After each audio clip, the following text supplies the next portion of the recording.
Aujourd'hui, c'est les 150 ans de la Cato et l'Agora présente le numéro des 150 ans. C'est un numéro hors série qu'on distribue gratuitement et qu'on va distribuer dans les prochains jours.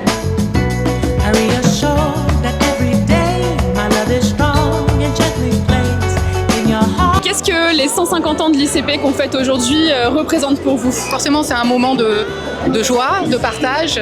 C'est une occasion de célébrer 150 années d'enseignement, de partage de connaissances, de générations d'enseignants et d'étudiants qui se sont succédés et qui ont permis à cette belle institution de devenir ce qu'elle est aujourd'hui. C'est une concrétisation de 2 mois de travail. Cet été, toute l'asso donnait corps et âme pour ce magazine. On est passé par beaucoup de bas, mais pas mal de hauts à la fin parce que on a fini par délivrer un vrai magazine avec des interviews, des articles sur les assos.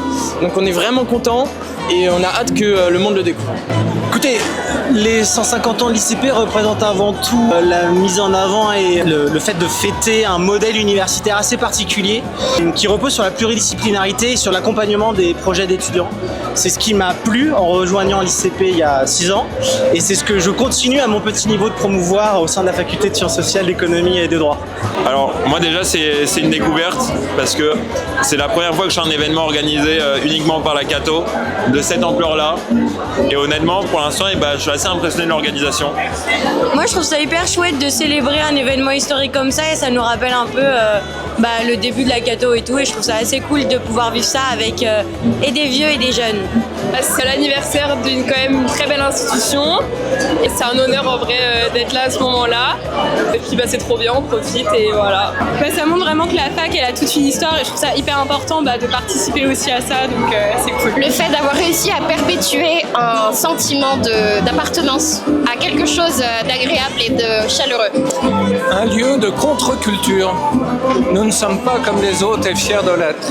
C'est un lieu qui est quand même chargé d'histoire, qui a quand même plus de 150 ans, la Cato, et je trouve que c'est un aboutissement et on espère aller le plus loin possible, 2 siècles, 3 siècles, 4 siècles, on verra. Là, je pense qu'on a fait on peut le voir à côté, on a du beau monde et ça fait plaisir à voir.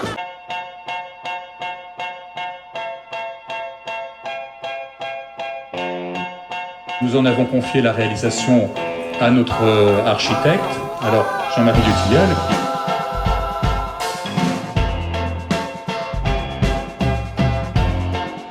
Je parlais avec un collègue il n'y a pas très longtemps qui me disait que eux aussi dans leur université ils ont refait la bibliothèque. Il me dit il n'y a plus de livres. Alors, heureusement nous savons que ce n'est pas du tout notre projet. Bonjour monsieur le recteur. Bonjour. J'espère que cette journée s'est bien passée pour vous. Très bien. Donc nous avons eu la messe à Notre-Dame qui a été une très belle célébration. Et puis donc nous sommes revenus avec la première pierre de la bibliothèque qui a été bénie. Et voilà, donc une très belle journée.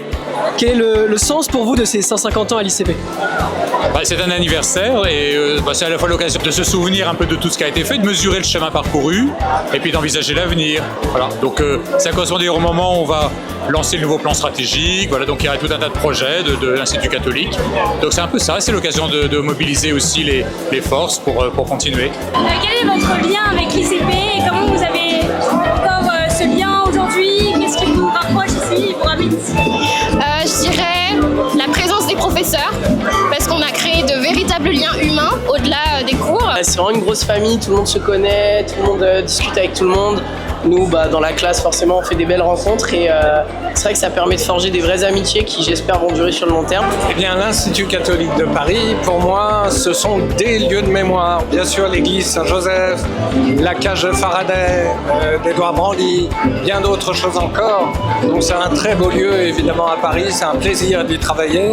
Ça fait déjà près de 20 ans que je viens et que j'enseigne à l'Institut catholique de Paris et sans regret parce que c'est une institution qui compte à la fois dans le paysage parisien, mais aussi national et international.